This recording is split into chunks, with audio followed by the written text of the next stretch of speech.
But good is a construct of the mind too, good and bad. You see how this is happening. So when I realized that, I was like, I'm going all in. Instead of looking up and trying to jump up, I'm going to look down for a second and start seeing what's brewing in here and start facing some of it. Because when you start facing it, you naturally evolve and you naturally change and you see things clearer through your mind.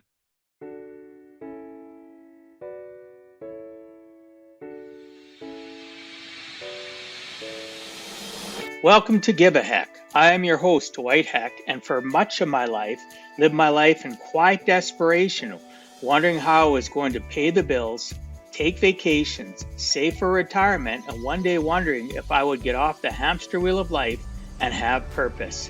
A life that most of society lives, which takes us to work, then home, then repeat, and pays us hopefully enough just to survive. The harsh truth that most live with more month than money and have no idea how to live life on purpose, not by accident. This ensures the mass majority are living not just financially broke, however emotionally and mentally as well due to financial pressures. In each episode, I will introduce you to thoughts, ideas, and guests that can help you to learn how you too can live life on purpose, not by accident. Good day and welcome to Give a Heck. On today's show, I welcome John Graham. John is a 3 times USA Memory Champion, Grandmaster of Memory, entrepreneur, and mentors high performers, including a world record holder. John is a world-class mind and innovator, but his dark secret is that he had to overcome daily panic attacks and chronic anxiety. Mainstream methods, therapy, meditation, supplements, etc. did not work, so he discovered counterintuitive methods to release suppressed emotions and release the control conditioning of his mind to free himself of panic and anxiety for good. John has performed insane mental feats on TV shows all over the world: Superbrain China, Superhuman USA with Mike Tyson, Extraordinary in Indonesia, Incredible People in Russia. John has been an entrepreneur since 2012 and failed with at least 5 businesses along the way. He was always a bad employee because he wasn't meant to work in a cubicle for someone else. John helps high achievers release their panic attacks and chronic anxiety for good. I'd like to welcome you to the show, John. Thanks so much for agreeing to come on and share with us some of your life journey. Yeah, I'm happy to be here to share the ups, the downs, and all the in between to help people. Like I tell people, life is a process of the good, bad, and the ugly. You got to decide what part of that you want to live more in, though, right? And it takes effort. Nothing is free. Nothing's cheap. And when people say cheap, not everything has a cost, and they're always thinking money. Cost isn't always money, is it? Right? It's some mental and emotional things that we take for granted or don't know how to, circumvent and rise above it. So I was so excited to read about you and have the opportunity for you to invest some of your time with my listeners and myself. I'm my number one listener, by the way. I'm the number one student that this show has. My guests and my listeners and viewers on YouTube laugh at that when I say it, because I'm the person that gets to pick who's on here. So obviously I'm going to pick somebody that I can connect with, that we can resonate with, and we can actually have that heart-to-heart conversation and keep it real for people that are investing their time to watch or listen to us. So I appreciate you coming on.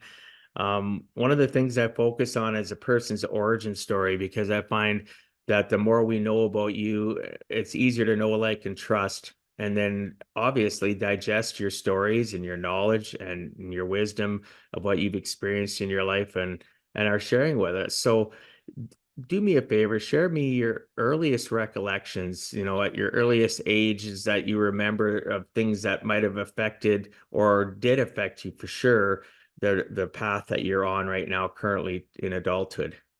Yeah, I mean, I know everything affected me to some extent. The biggest thing was when I was 13 years old, I have a pectus excavatum, which means basically I've got a chest bowl. I was born that way. And I was very insecure about it at the age of 13. So I elected to have surgery to fix it, so that people would see me as normal.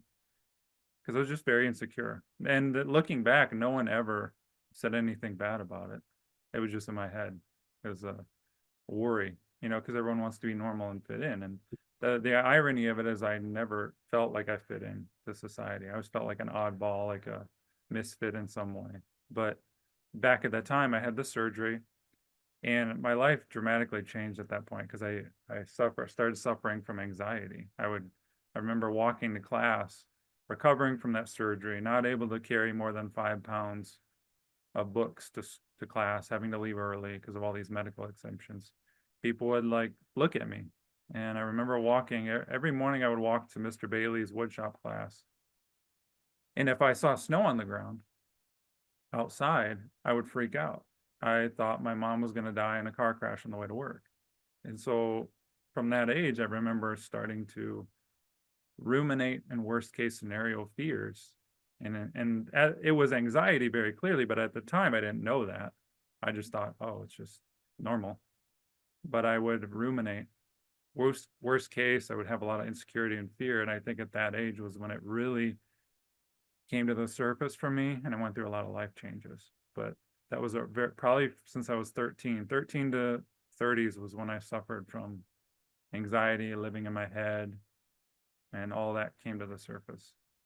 Yeah, it's intense. You talked about that chess bowl. I don't know I don't know, didn't know the name for it, but I suffered the same thing, just so Wow. you know.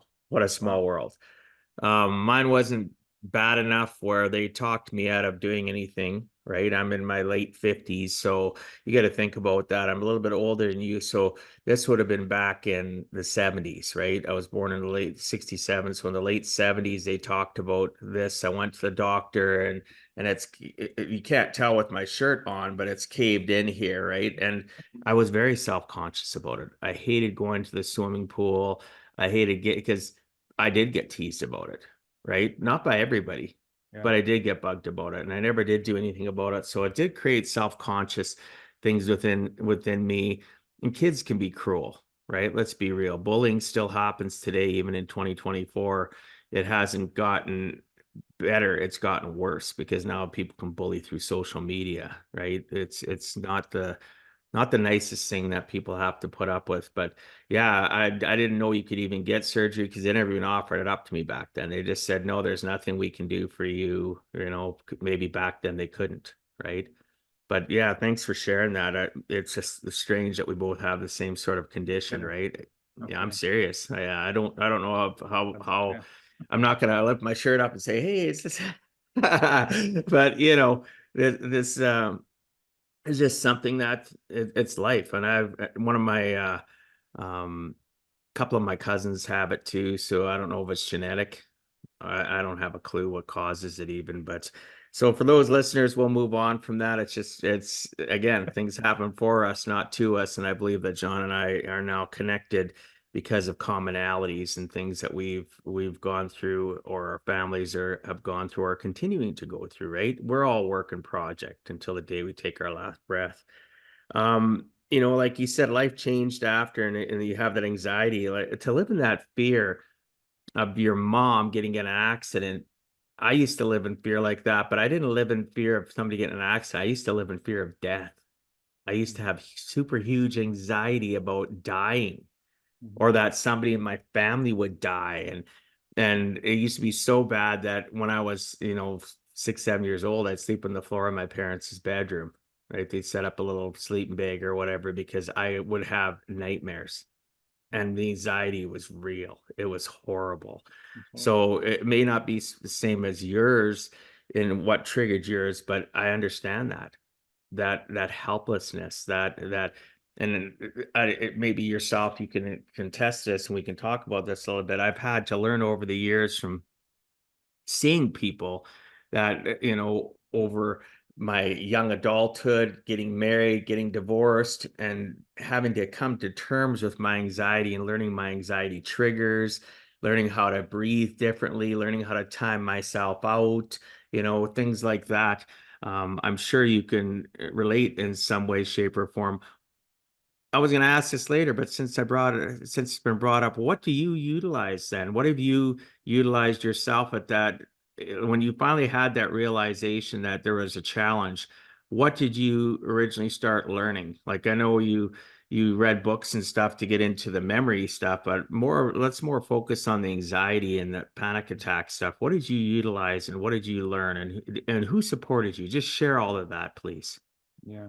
Well, I mean, 2019, I'm training for the World Memory Championship, and I'm excited. I was planning, I knew I could get into the top 10. I was that elite. And I would wake up and excited to train, and I couldn't because I had severe brain fog. And I thought, I didn't know what brain fog was. I thought I needed a supplement. I thought I needed to just take a walk, and it didn't clear. Intuitively, I knew that I needed to lay down and shut down. I shut off my mind in a way. And I say that at the time, that was my understanding of it. I don't believe in shutting down your mind at all now, but I started intuitively resting and relaxing my muscles and regulating my nervous system, which I didn't understand at the time. Anyway, fast forward a few years, the anxiety started really dialing up and getting worse. The more I went into business, the more I trained, the more I had daughters, all this stuff started rising to the surface. Massive resistance inside of me, heart palpitations, the chest tightness, and it evolved into daily multiple panic attacks, like debilitating. And if you've never had a panic attack before, they're the scariest thing you ever face that isn't like life-threatening. You feel like you're going to die. Your arms tighten up, sometimes feel like you have a heart attack. Well, the left side of my face went numb once. I thought I was having a stroke, right? So in all of that, I'm trying the supplements. I'm clearly trying every kind of meditation I can, guided meditations, mantra meditations, focus on your breath, breathing techniques, holotropic breath work, therapeutic like reframes and digging and all this stuff, journaling, you name it, mindset. I had some of the top mindset coaching in the world, former Tony Robbins elite coaches, and none of that was working. And so the thing is, anxiety is treated as it's a mental health issue, right? Mental health. The thing is, we're treating it mentally. We're trying to solve it through the mind, but it's an emotional root issue. And so when I realized that, I started handling it completely differently. Because the mind wants to figure everything out. Your mind wants to figure everything out. It wants to dig. It wants to know the answer. It wants to see the future. It wants to do everything, figure it out so that you're safe. The mind gets in the way. It's not going to be solved through your mind. It's going to be solved at a deeper emotional level. And when I realized that, again, I completely shifted from meditating, because meditating can actually be harmful if you're having a panic attack or anxiety. The reason is, when you're having anxiety, like, I'm not talking about having a test anxiety like you're nervous. We're talking about anxiety where it's in your body, it's visceral, it's heavy, it's tense, you're ruminating, you feel the demons, whatever's going on, the worst case scenario. But when that's happening, it's arising. And if you go and meditate, you're bypassing all of it. You're basically shoving it back down. It's the same thing as like taking a drink if you're having a rough day. The edge. What's the edge? I drink to put off the edge. The edge is something that's coming up that needs to be seen and experienced to be let go, but we drink it down. It's the same thing with meditation and anxiety. If you're having an intense emotion, you don't want to escape and go listen to something or go take a walk or go work out. You want to access that energy. And I didn't know that, and it's not intuitive at all. In fact, we're taught to calm down. We're taught to feel better. And those are, when you're having anxiety, those two things that you don't want to do, because it kicks the can down the road, so to speak. It's a Band-Aid. You're putting a Band-Aid on it, right? You're kicking the can. You're literally like kicking a can further down the road. So like, oh, the can's gone. And it goes away because you're bypassing it, and then it will come back stronger. When you see the can again, you'll kick the can further, right? It's the same thing. And so I started to confront and face and feel all of this nastiness that was inside of me that I had suppressed. It's all suppressed emotion. And we all do this. Every human does this to some extent. Oh, absolutely. every experience in your life that you've ever pushed away, like anything uncomfortable that's ever happened in your life, and we can all imagine we have things that we pushed away that we didn't fully handle in that moment, is still inside of you. So we have so much stuff inside of us still that's causing these physiological reactions. It's causing us to jump up and ruminate and live in our head. So let's resolve the emotion, not the mind. Well, I'm going to go back a little bit, but first I want to address what you're talking about. We have all these experiences and we push them away. Like I tell people, it's, how sometimes you clean up and you'll take a box and you'll pack it all away in the box and put it up on the shelf and you forget what's in the box. But once in a while, you might go over and you'll open the box up to look what's inside because you didn't label it, and then the stuff comes out. Well, I compartmentalize stuff, emotional things, traumas, we all do, and all of a sudden something will trigger it. Will trigger my mind to peek inside of that memory that was compartmentalized and shoved aside. And like you said, then you talked about, having alcohol to take the edge off. Well, some people, it's not alcohol, they have other addiction issues that they utilize. And have you found yourself too that people that suffer from anxiety and get into that situation end up developing associations with people that aren't good for them either, that are same type of people that are covering and masking their own things with alcohol, drugs, whatever? It could be even addiction to whatever. There's people that have addiction to sports to try to mask the problems they're with. But I find that I was attracted to people that were similar to myself, and what I was suffering was different, but our feelings were the same. And we might have, like you said, drink to take the edge off, or we'd commiserate with one another, and it wasn't really helping. We were just compounding the problem. I wasn't associating with the people that could help uplift me because I didn't know how to find that. Yeah. So Right? my addiction was productivity and achievement. Being Go, go, busy go. and achieving and getting to the top of the world, in my realm. And that's a way of avoiding the edge, right? If we're using that analogy of the edge of the stress of the whatever that's building, the suppressed emotion that's trying to show itself, what do we do when that shows up? Like you said, there's something for everyone. It's why people watch porn. It's why people are addicted to food, alcohol, busyness, productivity, achievement, Sadness. money. Yeah. There's people that are addicted to being sad. They just always are Because it's doom a and gloom. familiar feeling. Yeah. Yeah. It's familiar. But it's intense though. I don't think the world itself really gets it. I like how you put that. Anxiety isn't a mental health issue, it's emotional. And I've been saying that for years to people as I did more research, because, oh, take this pill. This will help you. No, I don't want to take the pill. I'm going to figure out something else to do. But I did not know that about meditation. And when you were talking about it, it makes sense because meditation, never been a huge practicer of it because it just is something that doesn't feel comfortable for me. And I just can't get comfortable in that skin. I'm not against anybody that does it. I know a lot of people that do it, but for somebody that suffers from anxiety, you're literally trying to quiet your mind and shove it back into the box without dealing with it. So that makes so much sense. If you are feeling any negative emotion at all, you shouldn't be doing a focus on your breath meditation or a guided meditation, because you're distracting yourself from yourself. You need to experience those negative feelings. It's counterintuitive, right? Because we're trying to feel better, but feeling better in the moment of discomfort is not what you want to do, because again, you're suppressing it. So meditation's great, oh yeah, I know a lot of people that do it. If you are feeling nasty, right, it's not really what you want to do, ideally, in an ideal scenario. Unless you want to just manage and maintain and kick the can down the road your whole life, which that's a choice. That's no judgment.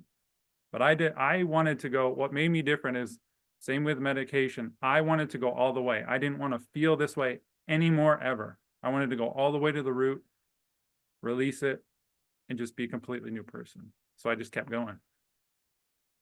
So the stigma that is out there today in society about people that suffer from anxiety and panic attacks, and like you said, it's just this we have it's misinterpreted. People don't understand it. They try different things like supplements, medication, meditation, or they get it, there's so many forms of addictions that people use. Some people have addictions of overspending. I see it with my finance practice. And when I get to the root of it and I do life coaching with them, we find out that there are people that suffer with anxiety. They're looking for that dopamine hit to feel a little bit better. But that's one of the most expensive ways of trying to control. I laugh because it's uncomfortable. I've seen what it's done to families, right? Overspend because they haven't dealt with their anxiety and their depression and things that trigger it. Because anxiety has got external things that trigger it, obviously, right? Like our emotional states from our youngest memories to our people think anxiety is always tied to youth too. I don't know if you've heard that, but it's not. I know people that had great childhoods, or at least they tell me their childhood was great, or what I've seen visually or heard, and as adults they develop anxiety. So what's your I take want on to that? add a point to that because I believed the same thing until I realized I grew up in a great, loving home. I didn't have a traumatic childhood. And so how could I have anxiety, right? I want you to think about it this way, right? Obviously, it makes sense. Someone who had a traumatizing, disconnected childhood can have anxiety, right? It makes perfect sense. How can someone who grows up in a loving relationship or a loving family have it, right? And I'm not saying I grew up in a perfect family by any means, but people who love me. Imagine your parents love you so much and give you all that love, right? They give you all the love you need growing up. And then you grow up and move out of the house. And you immediately are disconnected from that feeling because your whole life you've relied on two external sources for that battery power of love. Now you're disconnected from them and you're off in the world and you don't know how to function without someone else giving you validation or love or affection or accomplishment. So it's gone. So now you start seeking that in awards and accomplishments and validation through other people. You start doing things for that dopamine hit of love, right? So that's how that can be had, is like, it doesn't really matter if you grow up in a traumatic or a loving home, you can still develop anxiety or depression. You just have to understand that we are all trying to use the external world for our source of love when in fact it's all within us right now. It's just blocked massively. No, we're never taught. Think about since your earliest childhood, are we taught to look in the mirror and love what we see? We're taught as a society to worship what other people accomplish, whether it's sports or they're celebrities, singers, or maybe a business person, or aunt, uncle, relative that's very successful. And like you say, then all of a sudden you just can't disconnect from your home environment, which was safe and give you that love and attention and that praise that you were getting, if it on a positive side. And all of a sudden now we get thrust out into the world, like you said. So we're out seeking that external validation. And I was one of those people. I know I was. You talked about you were, well, I call it workaholic. You're a person that was always driven. I was that way Mhm. my whole life until I ended up getting custody of my kids and looked at my life and said, you know what? I don't have a promise tomorrow. Money ain't gonna solve nothing in my life. Creating memories with my kids, being grounded with them, it calmed me down, right? It wasn't necessarily a planned thing. It just happened. I wasn't all of a sudden, it wasn't about validation for me working hard and getting accolades. Oh, you went and spoke in front of these people, you did this, or you always accomplished this. Look at the goal he made. He did the most in North America, blah blah blah. All these external things, they're like a little water drop on a hot frying pan. It's just they're gone, right? There's a Yep. moment of what you see and experience, and then it's gone. Whereas memories created for me, with family or friends and stuff, they keep on going, right? Pictures, stories, you get together, everybody, family events, and you talk. And those are the type of things that help me with my anxiety. And obviously I've had to do other things to control it, understand my triggers and doing different things. But you know, so many people though right now are going through, there's people right now as I snap my fingers that are having panic attacks, anxiety, right? Overridden, that they're living in a depressive state of the past, or they're living in anxiety of not of always wondering, like you did with your mom, whether or not she was gonna go out into the snow and be killed, right? Or some of the things that I experienced. It's we really need to get rid of that stigma and understand and let people understand that it's okay to have okay, it's okay in the sense of understanding you have anxiety or panic attacks or you suffer from depression or whatever the case may be. There, it's all emotional.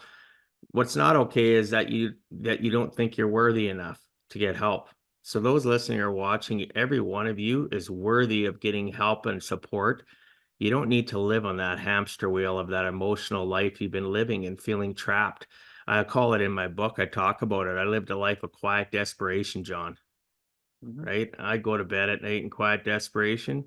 I'd wake up in the morning, I'd put on a mask for my kids because I was a single dad raising them on my own.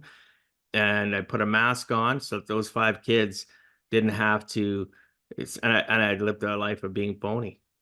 But underneath that mask, I was living quiet desperation and anxiety. And I'd literally, oh, I got to go to the bathroom. I'd go into the bathroom and have anxiety attacks. It was terrible, terrible way for us to live.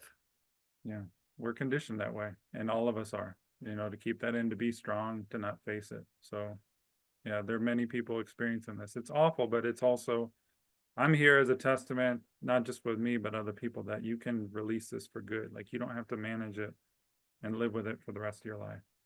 Well, which is good. So what is your take on then, you know, control conditioning of one's mind? And what are some of the methods you've utilized to free yourself and now help others do the same?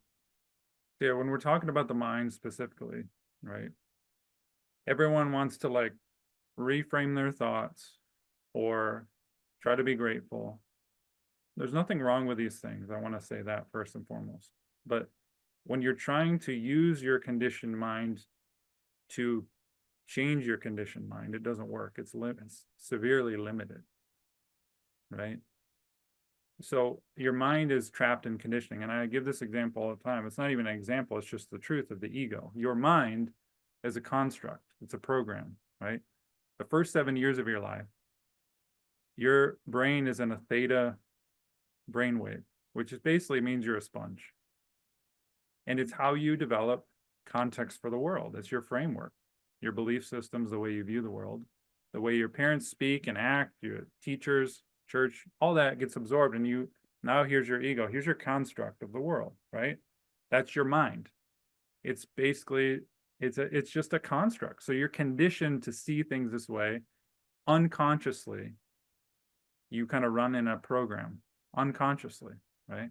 You do things a certain way without even realizing it. And so we don't want to use our mind to change that because it's very limited. Their mind is a projection. So what do we do instead, right? Again, this is an emotional root issue. You and I talked about this a little bit before the program, about life force, about God, about a divine intelligence that operates, right? When you access your suppressed emotions, okay? Imagine them as like dense balls inside of you, trapped, like the boxes, right? You haven't looked at them. You don't even realize they're there. But when they come up, when you're triggered or when you're bothered by something, those get poked and they start coming up, right?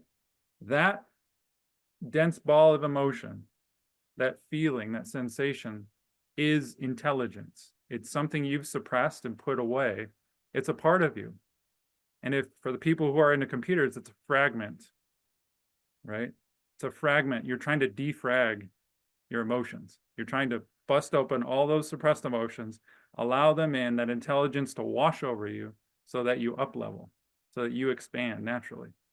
So all of this stuff that's arising, this nastiness, this heaviness, this tension, this denseness, is intelligence, is divine intelligence. It's that you've pushed away because you didn't want to handle it. That was given to you to process and you didn't handle it. So instead of forcing through your mind a new belief or a new way of thinking, we allow this to wash over us.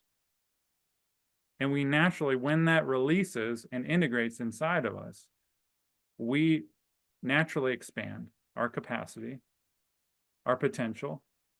That's suppressed the potential inside of you. And when you allow that intelligence to work through you, you naturally see things clearer. You wake up after, anyone here can remember a cathartic release, like crying over a breakup, a death in the family, a business frustration, whatever, and having a moment where just you let go, cried, punched the pillow, right? Didn't know what to do next. And then all of a sudden, the next day you woke up with a clear mind and you saw clearly what was going on and you were able to make a powerful decision. It's the same way. It's just we try to force everything through our mind, our conditioned mind. Well, the way to expansion is through those emotions. And so if you're trying to change the conditioning of your mind, you don't do it through your mind, you do it through the intelligence that's already trying to work through you. It's just you're resisting it. Notice the conditioned mind is resisting what's actually trying to help it. We don't want to feel anxiety and panic attacks. I get it. They're awful. They're absolutely awful. But that stuff that's nasty and heavy and unbearable and uncomfortable, that's intelligence that our body is asking for. God's not trying to punish you. It's intelligence that you, the human, is resisting and pushing away. Right? Because we always want to feel good. We want to feel in a high blissful state all the time. And that's our problem as humans, is we're conditioned to only feel good or only have good things. But good is a construct of the mind too, good and bad. You see how this is happening. So when I realized that, I was like, I'm going all in. Instead of looking up and trying to jump up, I'm going to look down for a second and start seeing what's brewing in here and start facing some of it. Because when you start facing it, you naturally evolve and you naturally change and you see things clearer through your mind. But you don't do that through force.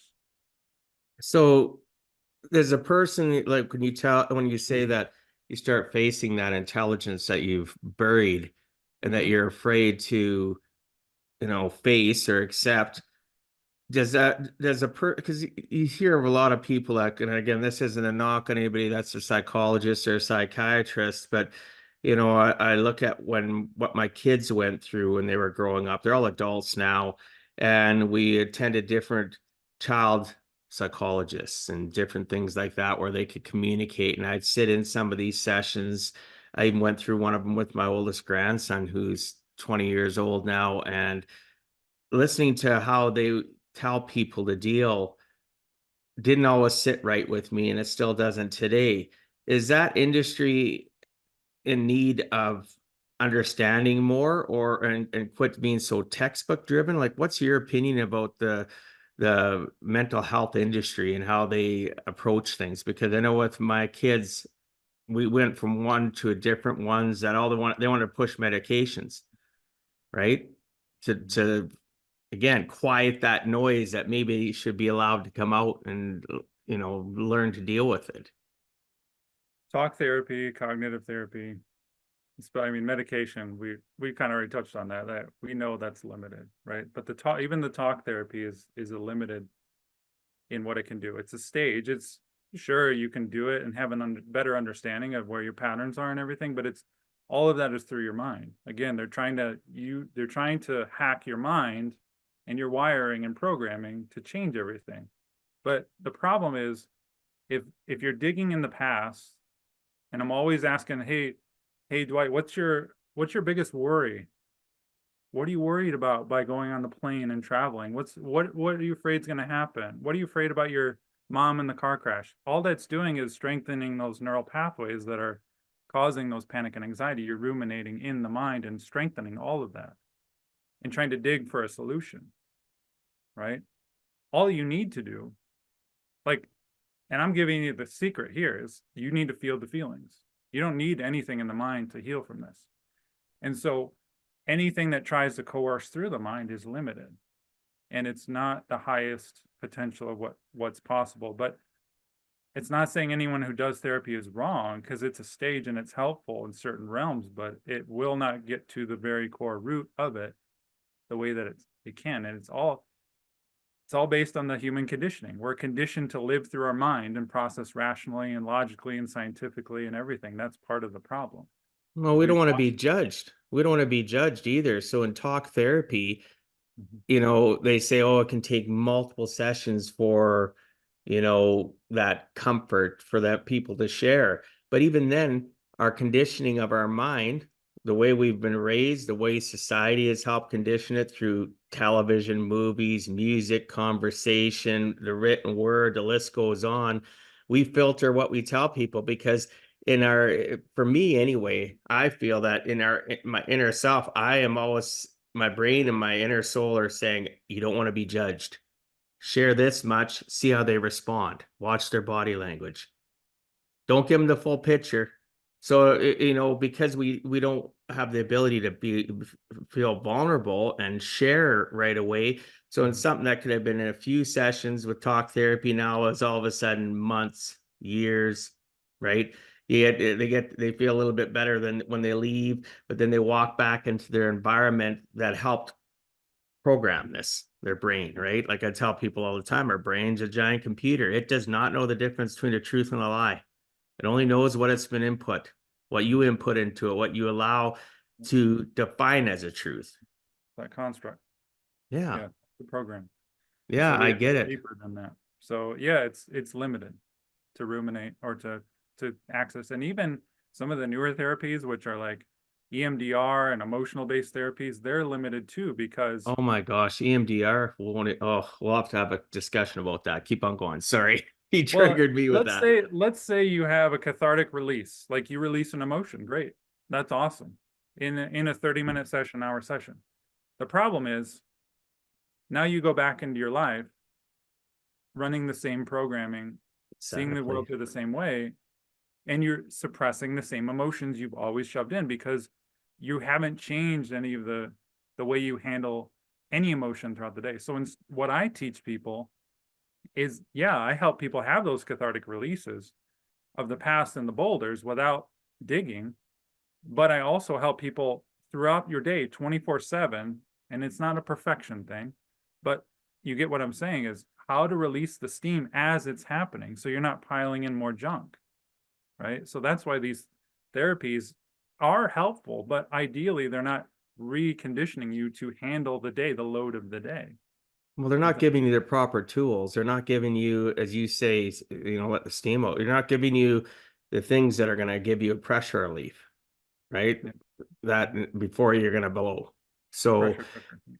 yeah, and you talk about you need, you know, the solution is you need to feel these feelings. Well, it's overwhelming for people. So if they don't have the right tools and they start feeling these feelings, again, like you said, it can trigger your anxiety, panic attacks. It can create so many different things with people.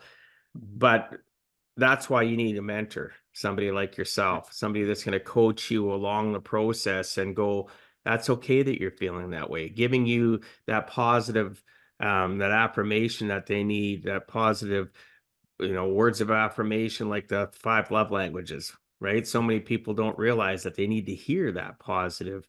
They need to say, it's okay that you're feeling that way. It's okay that, you know, your biggest worry is your mom dying in a car crash. It's okay that you worry about not being able to pay your mortgage next month, right? Those are all valid feelings, and let's work through them. I'm here for you, right? Some people just need to know that they have a support network. So people that are listening to this, if they were to try doing this on their own, where would be the first place they should start? Do you have a book recommendation, something they can listen to? Because let's be real, not everybody's going to feel comfortable reaching out to you right away, right? They might need to know a little bit more information. And do you recommend a specific start on that, on the board of change for them? You know, I get this question from time to time, and I'll be honest, there's 3 parts to this, a full package. Because I mean, I was given parts of it throughout my journey, and it never was enough, right? It never was enough. Number one, I do have a free guide for people who want that extra assurance and that change at releasepanic.com/free, where I walk people through that. Like what you're going to need to get through this for good. Like not like trying to band-aid you. But there's 3 steps to this. Number one, you need to realize you have a dysregulated nervous system. Nervous system is where you store a lot of the emotions. And it's tense, it's tight, it's always flipped on. Basically, think of your nervous system as an on and off switch. You're always on. You're always trying to do something. You're always busy. You're always thinking. Even when you're sitting there still and trying to relax in a bath or watch a movie, your mind's still spinning and it's always on. And it's tense. Like your body is, you probably got tension headaches, you got stiff neck, you got tight chest, and you might not even realize it, clenched gut. And all that tension and dysregulation is holding in all the emotion. Because what do we do when we get stressed? We tense, we get, we react like this. We are literally holding it in, the stuff that's trying to get out. So I teach people, number one, how do you fully regulate your nervous system? Not by taking a bath, not by like doing a cold shower, all this fancy stuff you see these days. No, how do you fully, throughout your full day, stay relaxed and regulated so that you can handle the voltage of the day and release this stuff instead of holding it in all the time and building it? Okay. Number two is how to unhook 24/7 when you encounter triggers, botherings, because man, if you have anxiety, or even if you don't think you have anxiety, do this today. Write down everything that bothers you, big, little. That's going to show how much stuff is poking you, how much suppressed emotion and conditioning you have. So how do we unhook from negative emotions and feelings as it's happening? Not later in the day, not in a therapy session, but as it's happening. So we're not piling on more stuff or trapping it in, like holding the stuff in, right? So I teach that, how to stay relaxed, release, unhook from that emotion without your mind, because here's the struggle most people have, Dwight. If they try this on their own, they listen to the podcast, the most common thing I hear is, John, I tried this. I tried to unhook, but my mind was going crazy and saying all this stuff. And I feel like my mind was in the way. And I'm like, yeah, your mind is in the way. You've conditioned to listen to that thing too. Because the moment anyone tries to relax and feel an emotion, as I said, the solution is feel it, right? Simple, super simple. But the moment you try, you're like, am I doing this right? Where's this coming from? Is it because of my thing I said earlier? Is it from that email? When is this going to be done with? How long do I have to sit here? This is pointless. I got stuff to do. Is this really going to work? How much stuff is in here? How long do I have to do this? Is this like your mind is just, you see what I'm Constantly saying? spinning. Oh, yeah. Away. Yeah. And so that will completely derail anybody by listening to that thing. We're so conditioned to like listening to that mind, like we're identifying as that mind. Well, it squelches our emotions, right? It, like you said, it's just all of a sudden you're thinking about all these things, and the poor emotion, because it is all of a sudden it's a poor emotion because it's not strong enough to come to the surface. Your brain won't shut the hell up, and it just squashes it. So it makes so much sense, right? That we need to let go of it, let go of that feeling, and quiet our minds. And then back to that, what people utilize, meditation, to try to quiet it, but then they're still squashing the emotion. And yeah, it's our brains are so complex. Our whole soul and body, everything about us is complex. It's complex. And that's why people struggle with this and need that guide. Is the mind, people will first, they'll try to silence the mind, which you don't want to battle your mind. You don't want to ignore it either. You want to lean into it and let it happen. I'm basically on this podcast, I'm giving like basically everything you need to do, like not in the specifics and the detail and the nuance, but it's so hard because we've so conditioned to like argue with our mind or like push it away. No, stop feeling, stop thinking that, go away, quiet down, right? Where that's all force. That's all force. And we don't want any of that. And so I teach people how to relax into that and let it happen and to have these releases. And then the final part that I teach, I call catalyst integration. Catalyst meaning those events in your life, those catalysts that you suppressed. Integration meaning you release that emotion and you integrate it back into your being, your capacity, so you can handle more of life. So how do you do that without digging in the past about what your mom did or what your teacher did or what your aunt did in the past? You can do that without digging through your mind, believe it or not. And I teach people how to do that, to have these big cathartic releases and releasing their judgments, releasing their attachments, releasing all the energy that's built up so that they don't have those triggers and those botherings that are pulling them and sucking them down. Yeah, wow. Everybody would like a quick fix when it comes to, our minds. And like you said, some people will say, well, my mind, I tried this, but my mind just won't shut up. It won't stop communicating to me. And we all want a quick fix. That's why the pharmaceutical industry and the medical industry is made it easy for people to get a quick fix, right? Really, at the end of the day, or at least in Canada, our healthcare system's overworked. So it's easier for a medical professional just to, well, they might have, let's say, 3,000 patients for one doctor, and he's just gonna, okay, here, because then that's one less person they have to worry about. It's not that they don't care, but our healthcare industries have gotten to a point where they don't have the capacity to care. So we need to utilize systems, processes, individuals like yourself that offer this to get regulated so that we can live a purposeful life, right? That's my whole mission, is to help people live purpose, live life on purpose and not by accident. And we need to realize that, again, like you said, we have a dysregulated nervous system, how to unhook, and then your catalyst integration. But I like the fact of how to unhook, write down everything that bothers you. I've never even done that. To be honest with you, I can feel one of my triggers, of my chest tightened a little bit when you said that. I thought, am I courageous enough to do that? Am I to write down all the things that bother me? Because to me, you have to be courageous. Yes. You got to be willing to face that, right? This is the Wizard of Oz moment, where you've been living in black and white your whole life, and then you walk out and now you walk in color. This is the moment. If everyone here seriously writes down everything that bothers them, it will shock you. And it will wake you the F up, if you know what I mean. Meaning, it'll Yeah. show you all of the stuff you're holding inside of you that's bothering you, that's causing anxiety. It causes overthinking. It causes depression. It causes, panic attacks. It causes rumination. It causes procrastination, shame, guilt, all this stuff. All this stuff. Yeah. Then we comfort eat. We get into that addiction. Some people comfort eat. Some people drink and eat. Some people do this and that. Then all that stress and tension that you talked about creates health issues.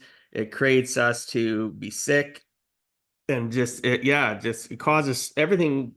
Is like a spider effect, right? The spider starts putting the web. That's the first dot, and then it goes all over the place, right? The big spider web. And we really need to understand that our emotional state affects our nutritional state, our Yeah. physical state, our everything that we do from the moment we open our eyes. And one of the things I wanted to, obviously there might be some other things you want to share, is I want to talk when we get a moment more about what you talked about, reframing and gratefulness, because we get so many coaches and people that talk about it. I myself practice gratefulness and mindfulness exercises minimum twice a day, when I get up, when I go to bed. So is that something that a person should utilize sparingly? Because you mentioned that it can be, I thought you mentioned it could also be a detriment too, right? Yeah. And it's controversial to say it, but I want to explain what I mean. Yes, please. Forcing yourself to feel grateful when you're not. Oh, I see. You're Okay. bypassing all this stuff that's trying to come up. Right? So it's again, it's pushing stuff down. So there's nothing wrong with being grateful, but to force yourself into a state of gratitude, Oh, yeah. I want to caution people on that, because now you're again using force. You're using your mind to try to create something and pump yourself up to a level, but disregarding all the stuff that's inside that's ready to come up and integrate inside of you and expand you. So it's a whole Tony Robbins thing. It's a whole Joe Dispenza thing of like getting yourself in state, getting yourself into high vibration, which there's nothing wrong with a high vibration, right? We know the magic of that, but to force it, you see what I'm saying? So like Oh, I do. I if do. you're in an anxious state or worried state, don't force yourself to feel grateful. Don't distract yourself and think, oh, my daughter, oh, my life, all the money I have, all the whatever. Like, again, you can feel grateful. You can do that. But you're bypassing the magic that's coming up. So again, you're suppressing. So you're forcing yourself to feel something that you're not in that moment, right? Here's my thing. I'm grateful for it all. The fullness of life, the fullness, meaning anything that's happening, I've conditioned myself to where now, and I did this I did this a long time ago, where it's like anytime I felt anxious or nastiness, I was like, good, it wants to be released. Because I know now, Dwight, that if I fully feel that stuff come up and it integrates, I will expand, and I will naturally get clarity and go, big and beyond. So I don't need to force gratitude or a high vibrational state. By integrating with the stuff that's coming up, the fullness of life, I'm grateful for it all. I don't have to force myself to feel grateful.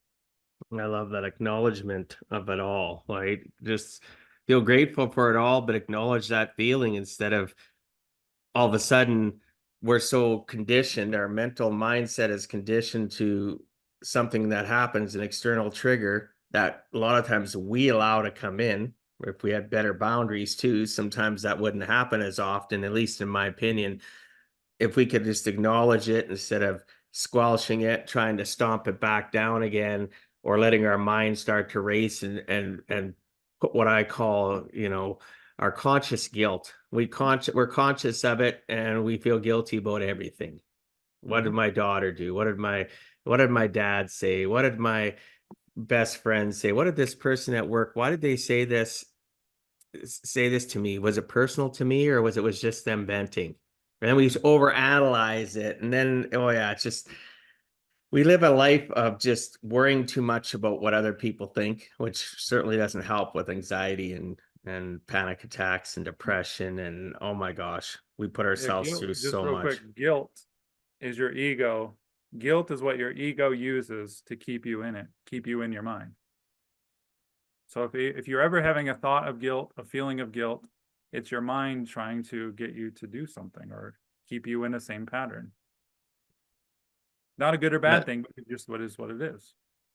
Yeah, well, and you're right. It's not a good or bad thing. It's about acknowledging what we're going through, what our giant computer between our ears, our 6 inches, is capable of. And it's super powerful. We don't acknowledge it enough. And without a healthy mind, more often than not, again, all those things we talk about happen. Those addiction issues, we have poor nutrition, poor physical health, we have poor emotional regulation, poor everything. And it all started between our 6 inches because of conditioning that starts when we're very young, right? And even like you said, you had a great childhood. I had a good childhood, but I had some challenges, bullying and stuff that was external to my home, and home was safe. But as soon as I left that home and had to go to school, I lived in a state of anxiety until I got home again. That's all anxiety is if you really go deep enough, anxiety is the feeling of not feeling safe.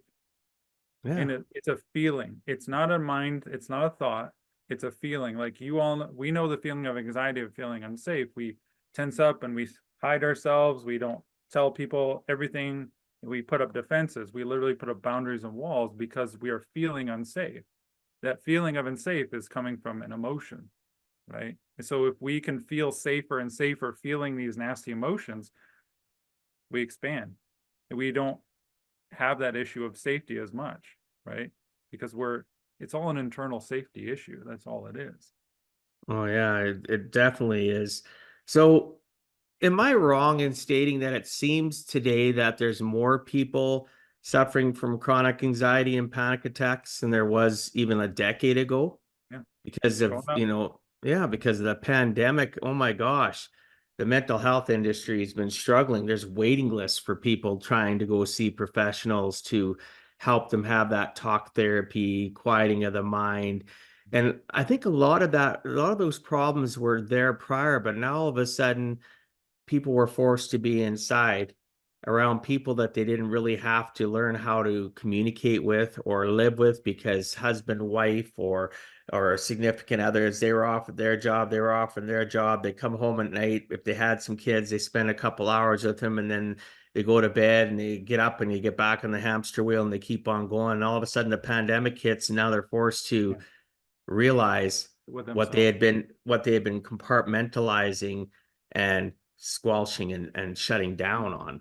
Well, you know what the greatest punishment we have now? It's isolation, right? Where we put a person in a straitjacket in a prison and we isolate them in a room. Okay? Solitary confinement. Why is that? Why is sitting alone all by yourself the worst thing you can do to a person?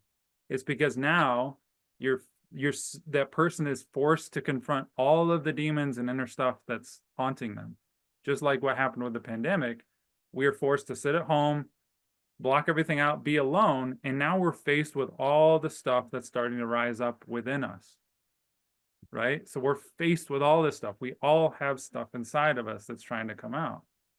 But notice how yogis and people who meditate, like who actually face this stuff, sitting alone is their bliss. How is that possible? Because they've integrated and faced all the stuff inside them. So sitting alone doesn't bother them. But to normal people, to prisoners, even to people who are addicted to something, who have that blockage in energy, it's the worst punishment possible. To be alone with yourself because of all the suffering. Well, it's societal education says that that's terrible, right? To be in isolation.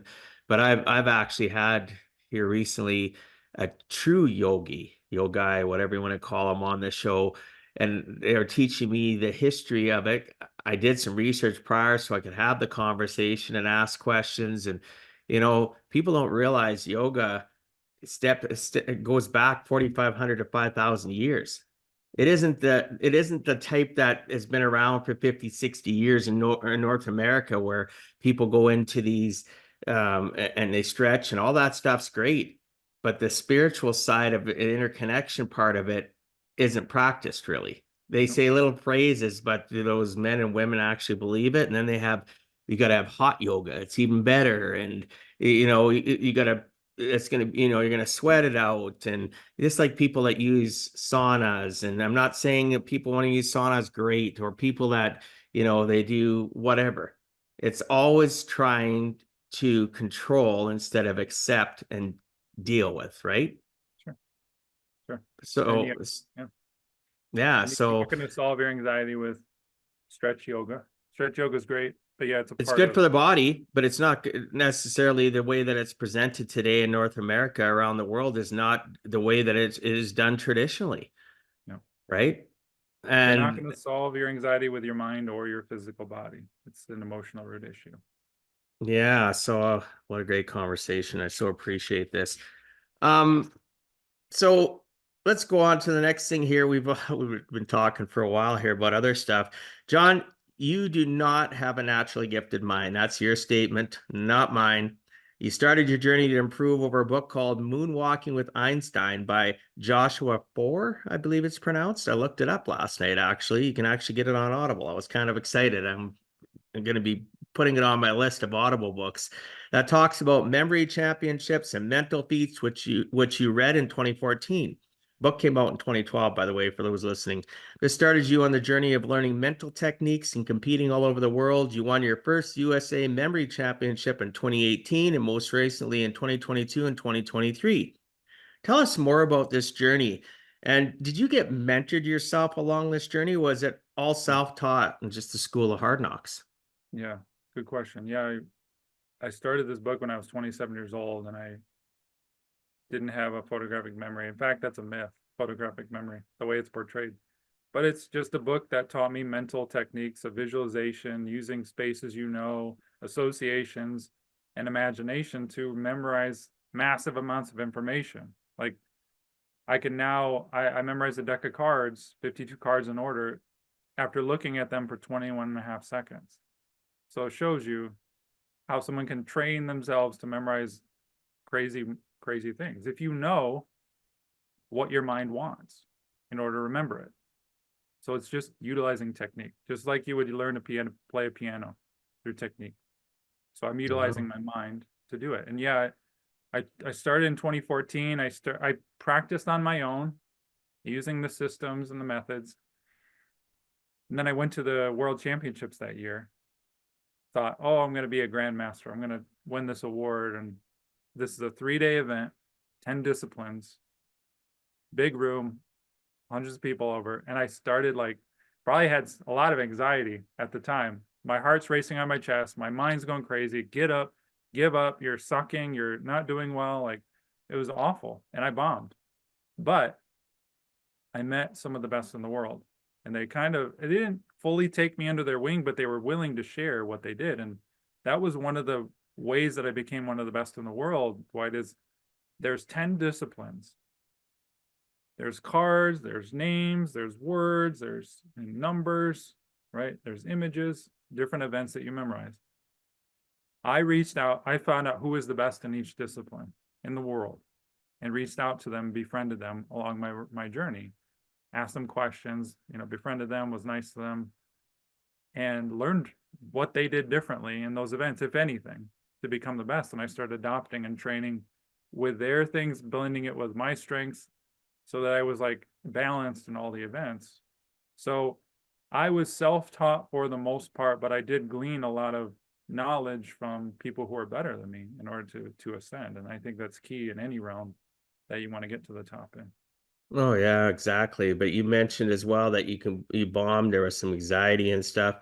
Throughout this process, the more that you've been able to accept your emotional state of mind and quiet your internal voice that's always gnawing at us about our past or something that it hasn't even happened yet in the future, you've gotten better because of that.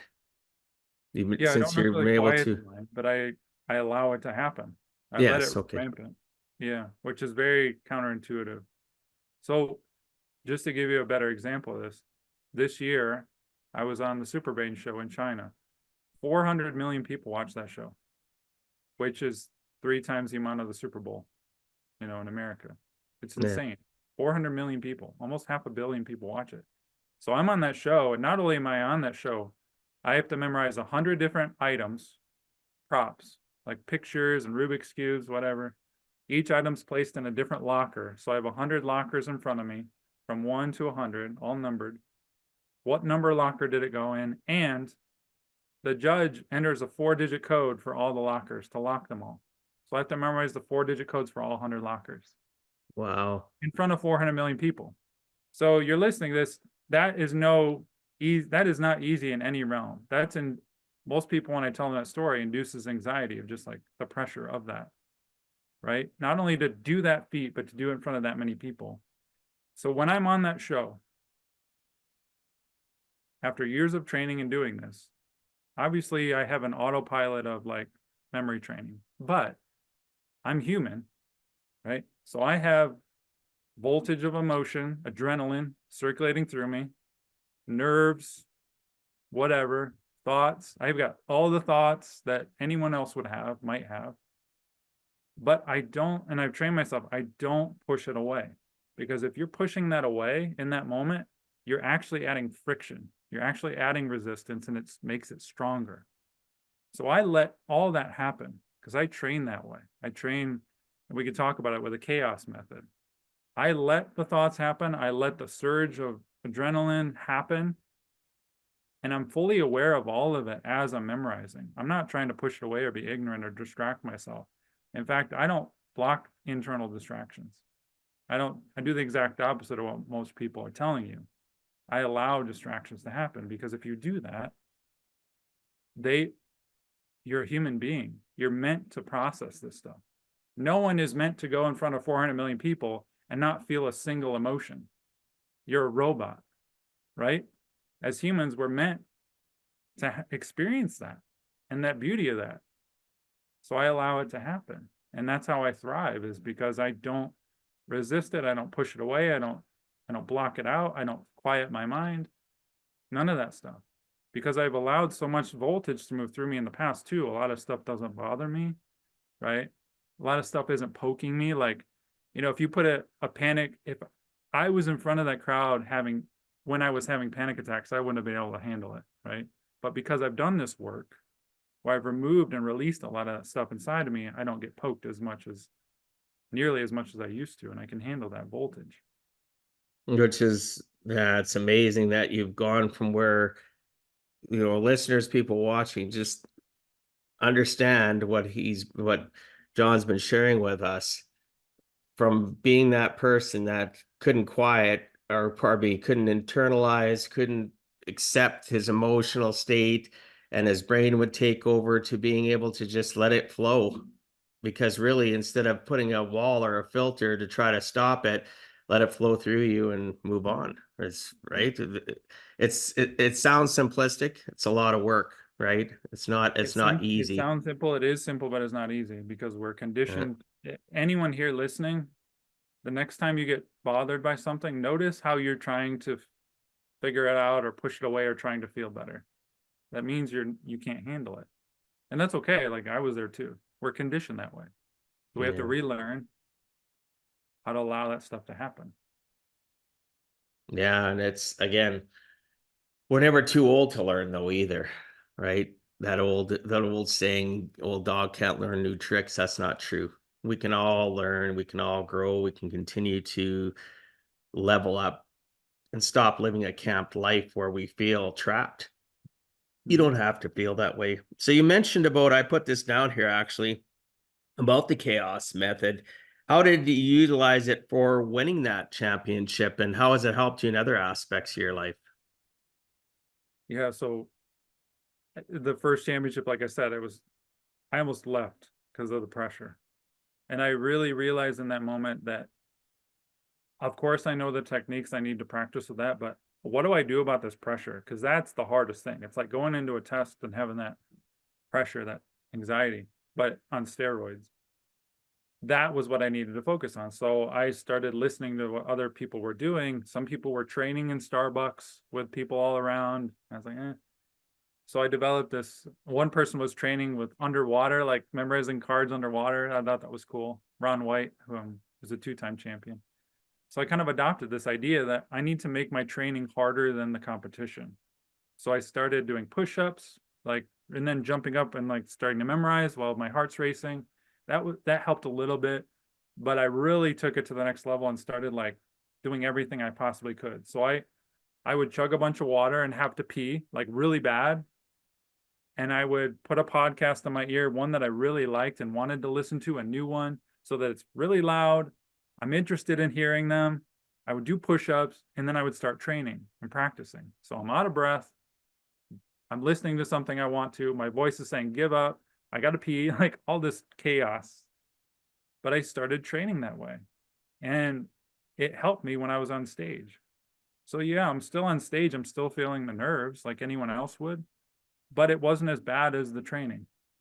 And so that's a huge credit to how I started winning. Is the competition, the championships were not as hard as some of the conditions that I trained in.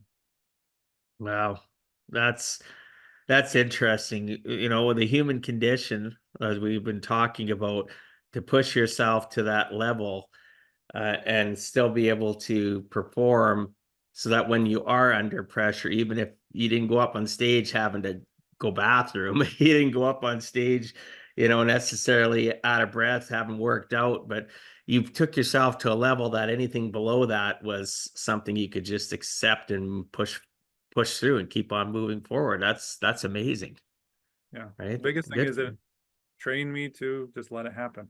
I resisted it initially. I hated it initially, but now I'm like, I allowed all that chaos to happen.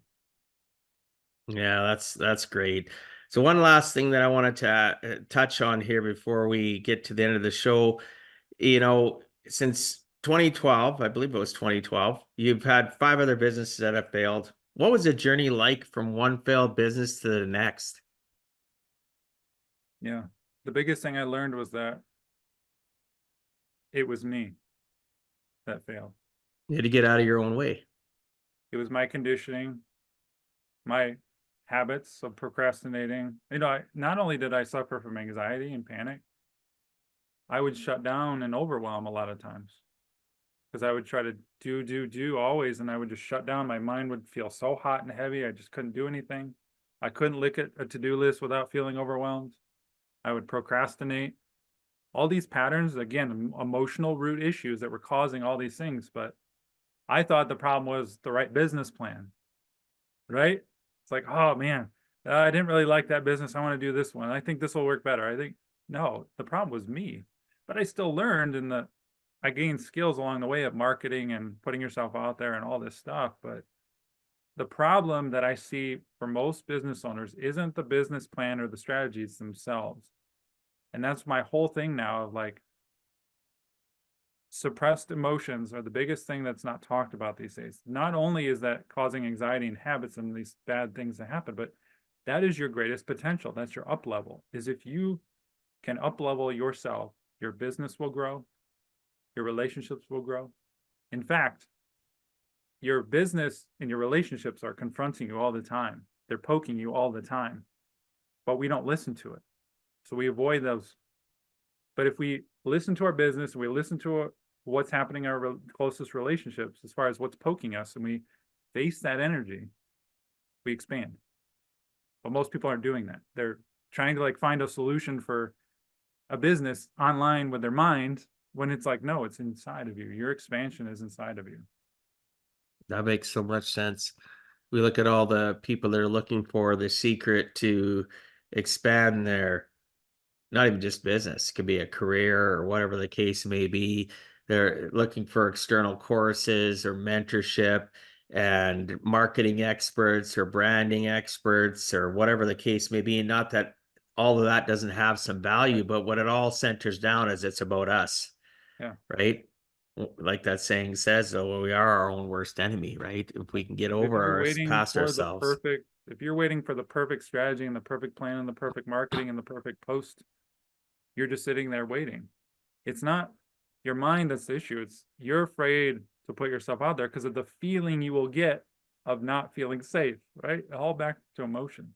That's why you're not putting your message out there, because you're afraid of getting poked by something, not being ready, looking stupid, being embarrassed. It's all emotional. Yeah, It's all judge, emotional. being judged, right? Being judged. Yeah. Yeah, we don't want to have that happen in our lives. Absolutely. All goes back to emotion. That's what, thank you for that.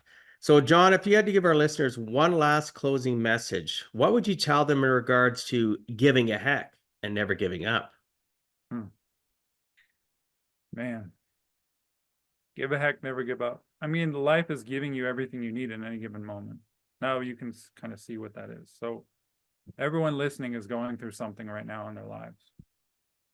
But that thing that's poking you is actually trying to help you. It is helping you. It's just we're resisting it. So everyone here wants to take themselves to their next level. Everyone, I know that for a fact. Everyone's listening to gain insight, to expand. You're not going to get that through motivational video or this podcast. You're going to get it through facing the stuff in your life, the stuff that's poking you and bothering you. So make that list of everything that bothers you. Have your Wizard of Oz moment, realize, oh man, wow, I got some work to do. And then try it on your own. Take what you will, do nothing, reach out to me, doesn't matter. But know that that stuff is your greatest expansion, not just through anxiety and panic and overwhelm, but for your life, for your potential. So you yourself, without a guru, without a priest, without a mentor, like those things are helpful, but you on your own can learn how to do that and expand on your own. Wow. Seeds of greatness are in all of us. We just need to water them. And as you mentioned, a guru, a mentor, a coach, a priest, whatever, it can be helpful, but it still all falls on us. If it's to be, it's up to me, right? I tell You're myself that all the 100% time. responsible. Yeah. Yeah, For yourself. 100%. Yeah, quit pointing the fingers at other, like they say, 3 you're pointing back, right? So I appreciate that. So our time is almost up. I know you mentioned earlier about your website. I'll make sure that goes into the show notes but what else would you like to tell listeners? You can mention your website again. I'll make sure it goes in the show notes about how they can reach you and how they can connect. Yeah. So releasepanic.com has the program where I guide people through. There's modules, and every week you jump on a Zoom call with me. People who are high achieving, who are reaching their higher potential too, and needing to break through some of this stuff. I teach how to fully regulate your nervous system with the method, the unhooking method to release as it's happening, and then the catalyst integration without, like, this is not therapy. This is not therapy. This is, you can do this on your own, and I can guide you through it. If you want to release all that stuff that's in you, you can go to releasepanic.com. I'm also on social media, on Instagram mostly, at MemoryJohnG. So you can find all my links there in my bio, or shoot me a message, shoot me an email and ask me a question if, you know, this resonated, but you still have further questions about this. Because this, I get, this is very radical and this is very counterintuitive to what we're taught, but it's the absolute truth. And whether I help you or not, I know that this will help change lives. Oh, I'm sure of it. I'm sure it will. Again, for those new to the show that are watching or listening, just go to giveaheck.com, go to the top, click on the podcast tab, and you will see a picture of John. Below that, you'll see the abbreviated show notes, as well as all the links to his social media and also the website that he mentioned. You know, check it out. Maybe if you have concerns, you know, at the end of the day, the only way you can address the concern is to speak it aloud, right? Talk to somebody about it if you have concerns about your life or you feel that you're ready, right? You have to be willing in order to be a person that's going to stop being camped in your emotional and your mental mindset and move forward. You know, if you've been that person that has taken course after course, you've attended conference after conference, like I've been to those Tony Robbins, I've been to those events, I've been to so many other people's events, and they, you know, even Joe Dispenza, Dr. Joe, he's got some great stuff, but at the end of the day, it can be as simple as you're saying, right? It takes work. It's not easy, but it can be simple. You just got to be willing and reach out to John. And if you're nervous about it, those that I've had guests reach out to me to have a connection to a guest or ask me questions, feel free to do that as well. I'm an open book to help people. Otherwise, I wouldn't do this podcast, right? I wouldn't be if I was a closed book and didn't want to support people. So if you're that person that just wants to have, you've been listening to me for years and you want that comfort to talk about what John and I just discussed, reach out to me and you know, I'll be that catalyst to get you connected to John. So don't be worried that everybody out there is going to judge you, right? The only person you should worry about is what you look at in the mirror, right? You should worry about what do I think about myself? Am I happy? And if the answer is no, you're not happy, there's help, right? Just reach out. Any last words, John, before I wrap up the show? Yeah, everyone's seeking the sexy energy work, Joe Dispenza, Tony Robbins, and there's great stuff that they do, but the real work isn't always sexy, right? The way you get to heaven is by looking down, is by looking at all the stuff that's blocking you from feeling the way that you should, your natural state. And so a lot of this is unsexy, but it's the truth. And I think it really, if you resonate with it, good. If you don't, that's great too. But I really appreciate everyone who listened, and just start to make peace with everything that bothers you, because that's the key. All of this, every suppressed emotion you have inside of you is causing all the disharmony in your life. It's not the external world and the relationships. Those things are poking stuff that's inside of you, preventing you from feeling whole and fulfilled. So looking within and doing that work is what will free you and help you to feel fulfilled and happy and content. Because nothing outside will ever will. You see those trophies behind me? When I won my third trophy, my third championship, I was happy for half the day. When I put that trophy on the shelf at night and went to bed, I wanted another one. It never ends. The external world pursuit, the 3D pursuit of money, fame, success, it never ends. And it will never fulfill you. It's the internal. So clear everything that's blocking you for that fulfilling life, and then go forth and conquer and bring forth your gifts and make the money. That's awesome. Yeah, you can have your cake and eat it too. Yeah. Yeah. Right? You really can. It's just got to put in the effort and continue to elevate yourself and grow and not get stuck at a plateau and camped, right? We all go through that stages in our lives, sometimes for a few minutes in a day, it can happen. Sometimes it's days, weeks, months, but there's always hope, right?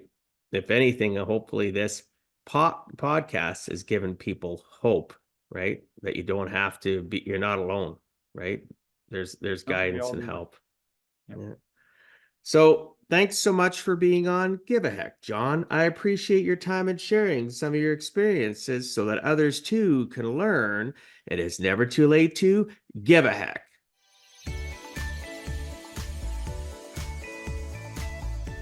Thank you for taking time out of your day and listening to Give a Heck. If you find value, I'd appreciate you sharing with your friends and family so they too can learn how to live life on purpose, not by accident. So you do not miss the next episode, please subscribe on your favorite podcast platform and please also post a review. I look forward to reading your comments. This has been Dwight Heck. If you want to check out other podcast episodes or today's show notes, please check out my website, giveaheck.com. And until next time, together let us all strive to give a heck.